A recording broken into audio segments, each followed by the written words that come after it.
Okie dokie.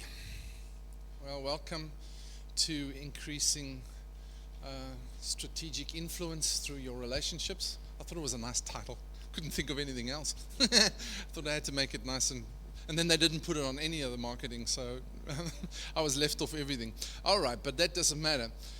We're going to be talking about church at work relationships. I mean, I could go in many different areas. I help certain people on how to find their beloved ones in life and important things they need to know about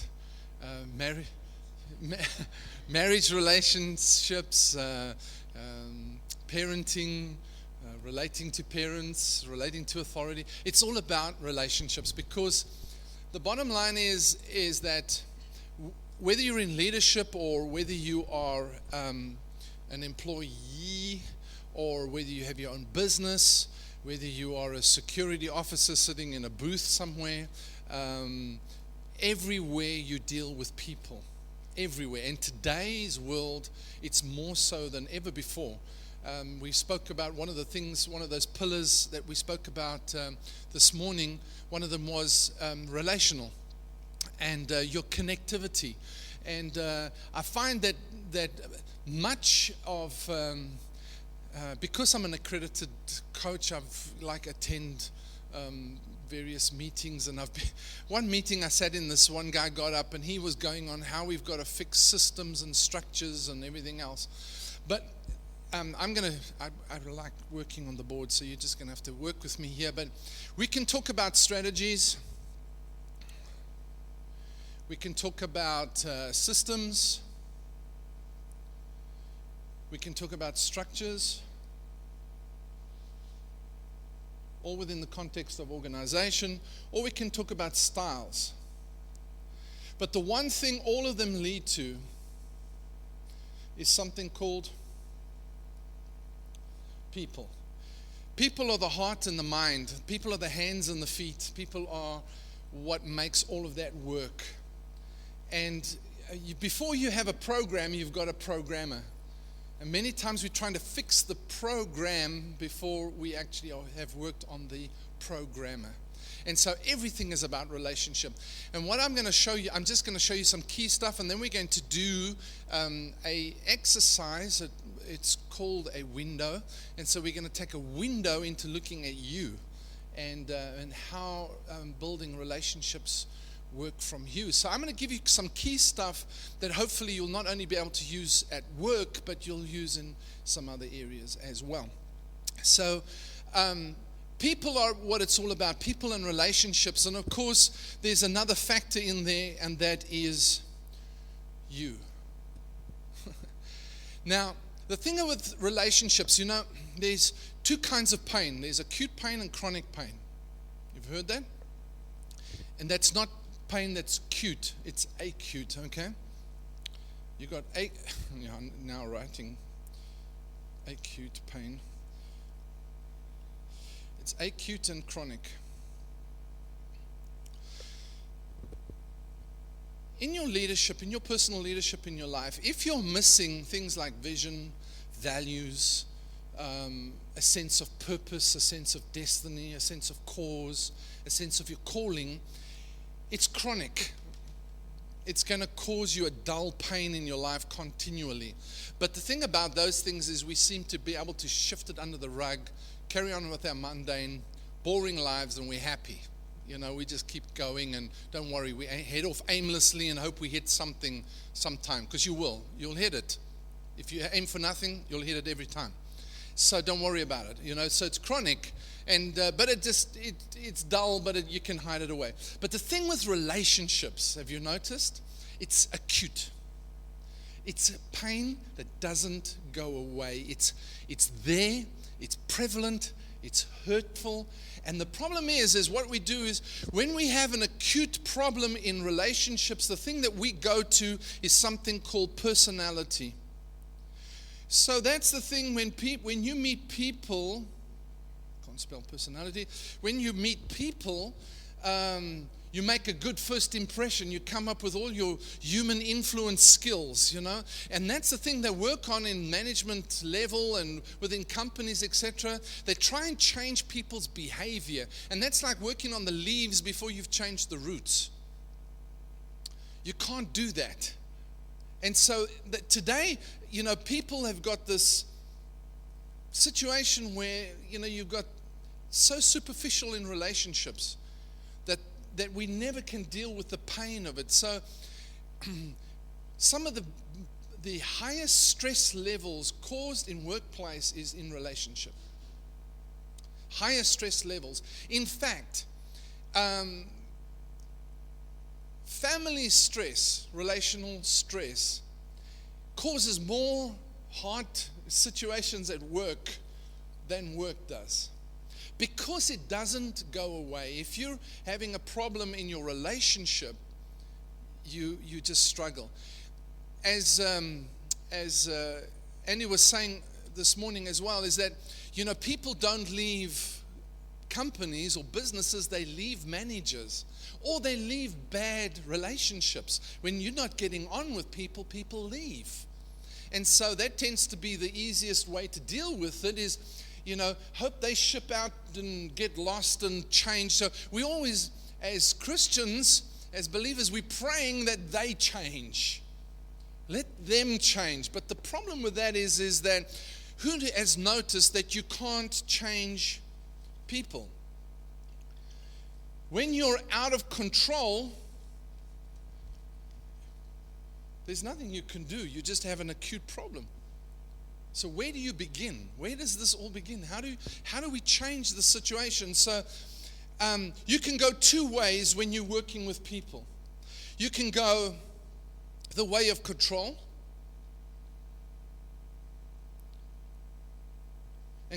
Because if I can control people, then I can stop the pain, right?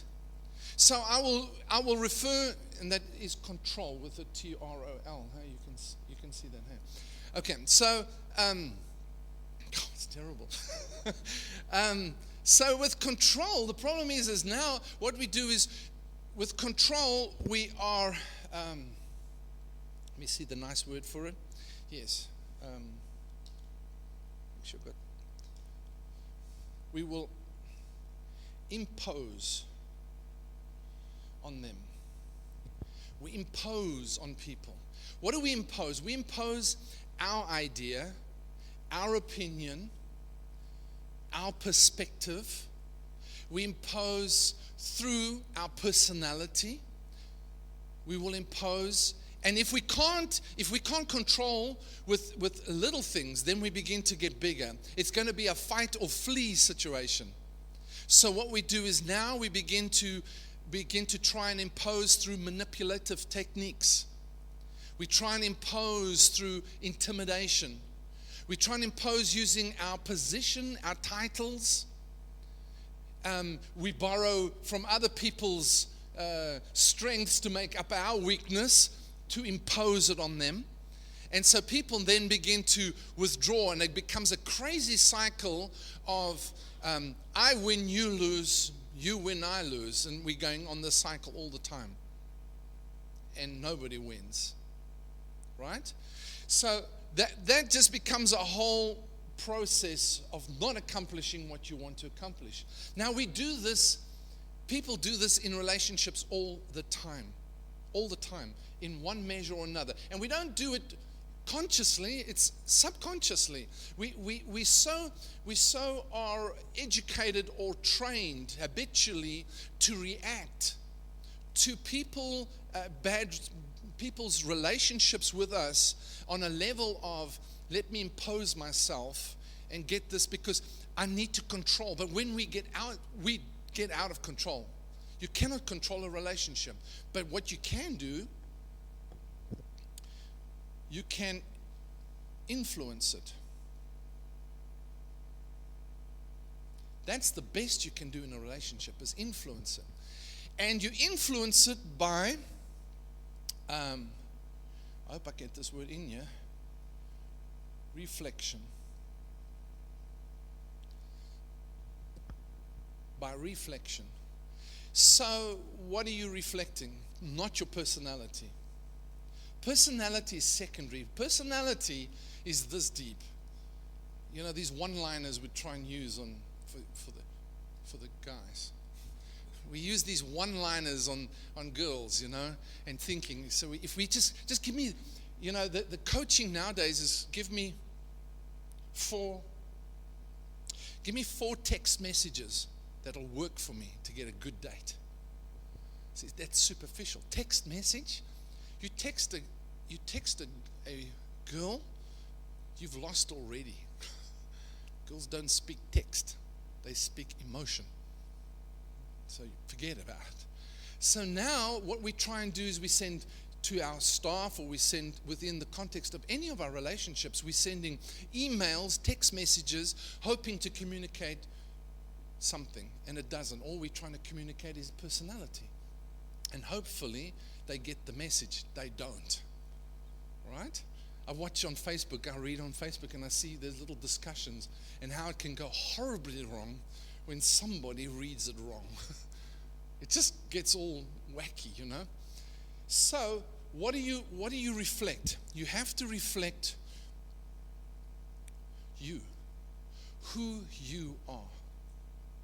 And what we are talking about there is your character. You reflect your character, and that's where everything starts. You can't change that in relationship. But if you don't if this is not right here, then this doesn't work. See? You can fix all of this, but if this is not working relationally, the whole thing falls down. Because now what happens is these people become a back to work for you instead of a heart that works with you. See, and I don't know about you, but you know, I'll give my back only so long. But when I'm constantly being not appreciated, what we spoke of also this morning, one of the values is when you're not being appreciated, you're not being valued, then what happens is somewhere along the line you check out of the system. You just say, no more. You know, I'm not going to do this anymore. So I just do just what I have to get through. Not too much and not too little, but you never have my heart. So I don't own anything of this, right? Can you see that? Does it make sense? Okay. Prod the person next to you and say, you better get this. Okay. All right. When we're talking about character, have you got these notes here? Okay. When we're talking about character, let's leave it. Let's take it off. We talk about 3 things that we need to focus on, because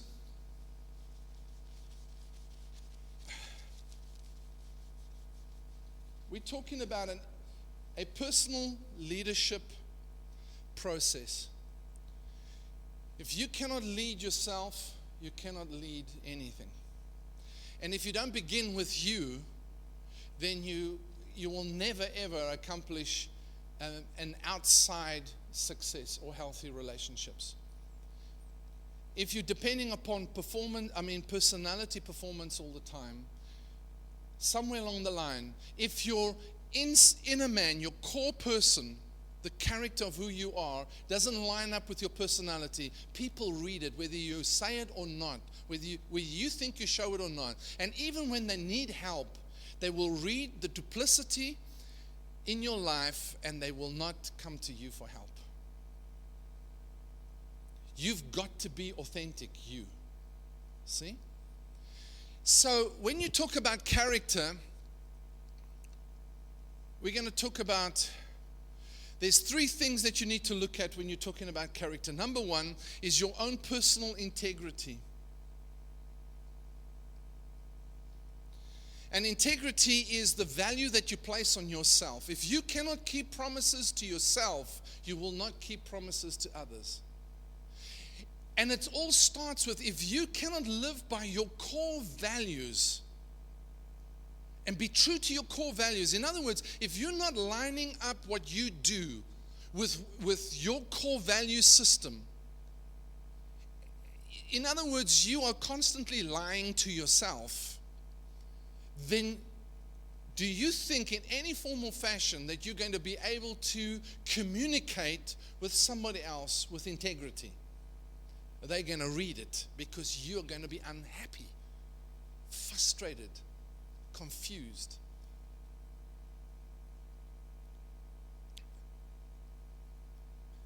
And then I can't understand why there's conflict in the relationship or relationships. So you've got to live with a value your own who you are.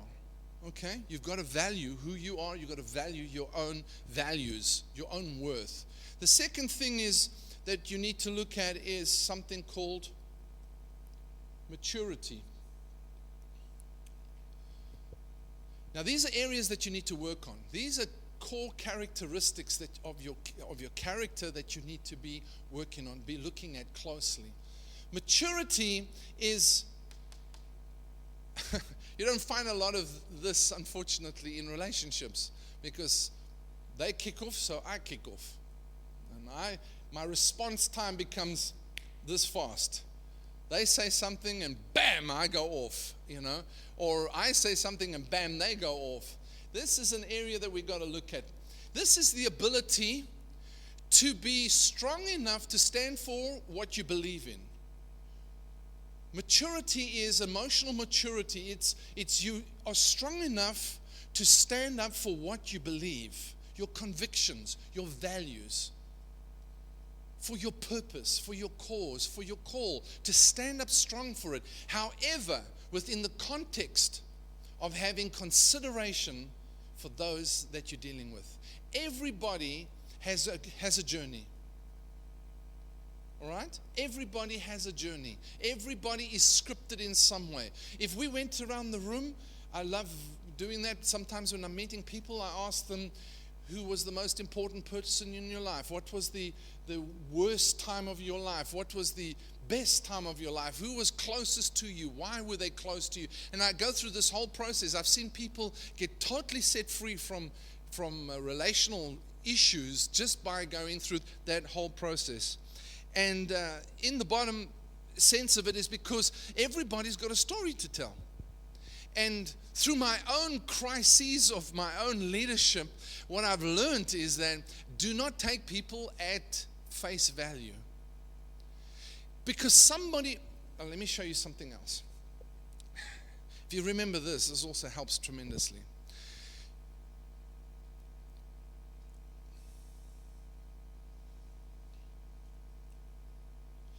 Okay. People have perceptions. Okay? That's the way they see the world, their perception of the world. Okay?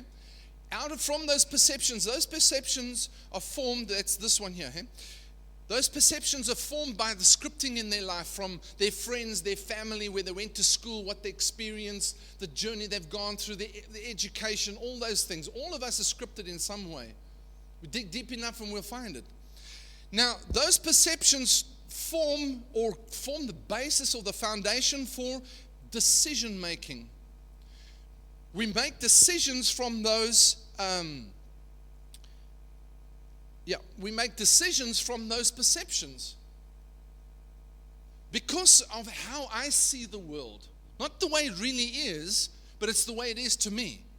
You see? Now, I meet you are forming choices and decisions based upon how you perceive our current situation, right? So now you make those decisions then produce certain forms of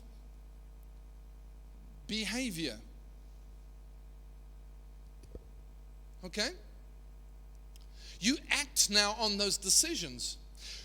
In businesses and companies and corporations, organizations that I've worked with, here they begin to try and change that. So they send in skilled consultants call them soft skill consultants. And because they're trying to change the behavior. But what they're not dealing with, they're dealing with the acute situation, but not the chronic situation. Because that behavior then brings about certain experiences.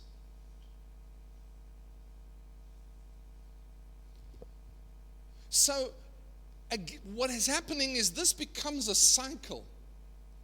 I perceive this, I act, I make a decision based upon how I perceive it. So my decision could be how I respond to you, how I respond to the stimuli that you offering me in communication or within the context of our work relationship. So you give me certain stimuli, I perceive how you are communicating with me, and so I make a decision. My decision then brings about a certain behavior in my life, and my behavior therefore brings about an experience because you may reject me because of my behavior. So now I have another perception that if I keep doing this, everybody rejects me. So what I do is I withdraw, or I get mad, or I act aloof. And everybody's got a cycle going on. And so instead of us going to what is their perception? How does this work? How do they see this? Why do they see it like that? We go straight to behavior and we try and solve all the problems at the behavioral level. But that's the leaves. This is the roots. Here's the cue. You see people, they're kicking off and you go, my children, for those that don't know, I have 3 sons. And so this is how I've worked with all 3. I have great relationships with all 3 of my children. So my youngest one kicks off, and I'm trying to understand why. So first he's making me mad, really mad. I'm going to do something to this guy. But then I sat down, I stood back, and I said, okay, first of all, what's wrong with me? Because I have to come down to what is my character in this situation. So I have to look down at my character and say, okay, what do I need to change between integrity or maturity or the next one, which I'll show you. And so that's the first place I start. Then I begin to look and I say, okay, I'm having certain behavior. Why? What is he perceiving? What is his viewpoint? What is he? And boy, we sat one night. I hope he doesn't get this message. And anyway, I better not because it was very confidential. But just through certain questions, I could understand exactly where he's coming from. So now I know I need to adapt how I relate. Some things I have to do in my character as well. But where do we start? You understand? We got to start with me. I've got to start with me. I change a relationship not because I'm trying to change you, because I have to. If I change me, and you'll see in a few minutes. Okay. So, all right, let's get to the third one. Stop interrupting me, and then I can get to the third one. All right. Here we go. Does that little diagram help? Does it make sense? Helps a lot. Tell you what. Simple. So when your wife kicks off one day, or your husband, and then you can look at that and go, all right, what am I dealing with here? We laugh, but let me tell you something. In marriage, we get married, and it's just you and me, baby, for the rest of our lives. When I met my wife, and I said, I'm going to marry you. It's just going to be the 2 of us. We're going to just wander into the sunset, just the 2 of us, baby, in love forever.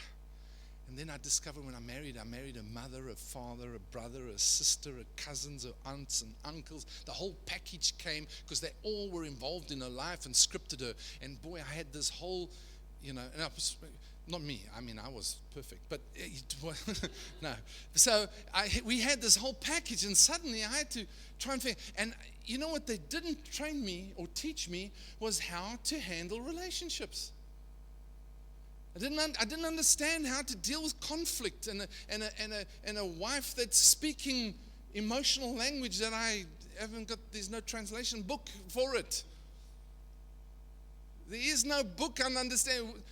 I said to Joe, one of the things about that women wish that men knew about women is how to understand their language. She goes, well, we don't even understand our language. I said, well, that's true, but a man should.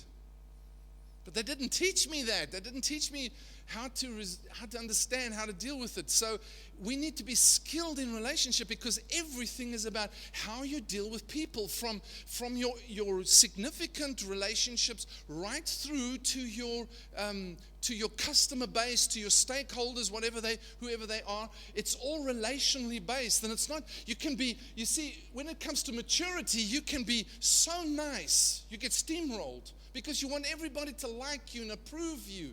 You want to be nice to everybody. Just like me, please. But you soon find out there's the good, the bad, and the ugly. They don't always. Their perception of your nicety is, who knows? People wear different colored glasses when they're looking at you and your relationship with them. So, maturity is that being able to be strong on your convictions, but yet be considerate of where they are coming from. That's what the whole other diagram was about. Okay, the next one is, of course, we got integrity, maturity, and then this one is a mindset, the right mindset. And the mindset is that we're not thinking competitively in this thing. This happens often in a marriage relationship. It's like, who's going to get the most significance in this? Who's going to win this battle for significance? Because that's what it's about. Why are we fighting? Why are we disagreeing? It's all about who gets significance. Who is more significant in this relationship? Do I get my voice heard? That's what I want. And so the bottom line is, it's getting hot in here now. Okay, now I need to take off my jacket. Is that making sense? Nod your head if it's making sense. Okay. All right. For those that didn't nod your head, it's not making sense. Okay, let's start again. All right. Okay, so it's the mindset is you've got to have the right mindset. You've got to have, what is your focus? And if your focus is get, then you're in trouble. If your focus is all on you, if your mindset is all about you, you're in trouble already. Because then you're immediately subconsciously going to be going to manipulation, intimidation, witchcraft. As soon as you start manipulating people for your benefit, you are in witchcraft. It's, and I'm telling you, my family and I, we've been to hell and back on some of these things. And I promise you, when people start, I smell it coming from a mile away. Intimidation, control, and manipulation is like my radars go up, just don't do that. And I don't allow it. If I find it, I confront it straight away, because it's just such an ungodly thing, because it brings about confusion and every evil work. And God is not of confusion, the Bible says. God is a God of order. God's a God of relationship. He doesn't send us, He doesn't send us a teacher. He sends us His Son. Why? Because He wants to build relationship within the context of the body of Christ. He calls us a family that goes to war. See, because it's all relationally built, and that's what we've got to look at. So the mindset is there's plenty for everyone. There's enough promotion to go around. Have you noticed that if you're trying to find significance with others, the only people that will really get around you is those that when you are down, they're happy with you. But once you start rising and getting successful, have you noticed how few people you actually have around you at that point in time? Because don't think you're that great, because now they're feeling insignificant because you're so significant. And so what they'll do is the easy path is to tear you down and criticize you. All right? So you don't get significance from that. The fact of the matter is there's plenty to go around. And if you have a heart for that, if you have grace for people where they are, and if you've got a spirit of jealousy and envy and greed and I want more. I've got to have more. And significance, let me tell you something. Significance is one of the top human needs when it comes to relationships. Being significant. And so what happens is people fight and scratch and do whatever they can to stay significant. They'll